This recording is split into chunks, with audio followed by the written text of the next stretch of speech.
Jean-Pierre Melville was a French filmmaker celebrated for some of France's greatest crime films. He was born Jean-Pierre Grambach on October 20th, 1917. He chose the last name Melville after notable author Herman Melville, most famous for writing the epic tale of the sea, Moby Dick. He started using the name Melville as part of the French resistance during World War II in Nazi-occupied France, in which he fought in an Allied invasion of southern France called Operation Dragoon. When he was only 6 years old, he was given a small hand-cranked camera, which is when he says he decided that he wanted to be a filmmaker. He became a lover of film as a child, citing the first time he saw a talkie called White Shadows in the South Seas as the day he fell in love with cinema. He spent most of his youth watching around 5 movies a day. After World War II ended, he tried to become an assistant director to no avail, so he started his own studio and made films independently.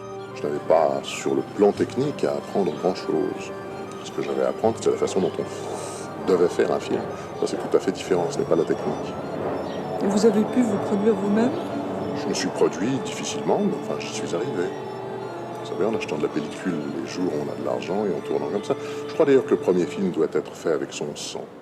The genre that he seemed most comfortable in was noir gangster films, his first being a 1956 film titled Bob le Flambeau, or Bob the Gambler, about a gambling addict who aids in a casino heist. The film used a great deal of handheld camera work and location shooting, which caught the eye of then film critic Jean-Luc Godard.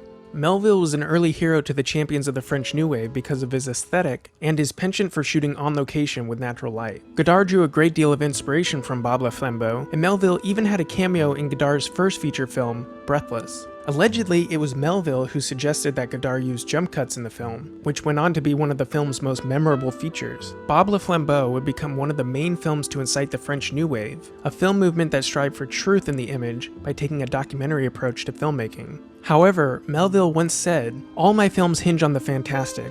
I'm not a documentarian. A film is first and foremost a dream, and it's absurd to copy life in an attempt to produce an exact recreation of it. Transposition is more or less a reflex with me. I move from realism to fantasy without the spectator ever noticing." This does not only pertain to subject matter, but production technique as well. Melville was one of the first to move effortlessly between soundstage shooting and location shooting. Perhaps Melville's most famous film and most influential is 1967's Les Samurai, starring Alain Delon as a hitman who lives the code of the samurai. Les Samurai is a beautiful convergence of the Hollywood noir with the Japanese samurai film, and all against the backdrop of 1960s France. Delon's intensely cool Jeff Costello character has been credited as the inspiration for the protagonists of such films as Ghost Dog: The Way of the Samurai, The American, and Drive, to name a few. The Samurai displays Melville's mastery of style and tone, and has deservedly earned its cult status. Melville's entire filmography is a treasure trove of French cinematic greatness. Whereas there wasn't enough time to go over them all, no doubt whichever you pick, you're in for something special.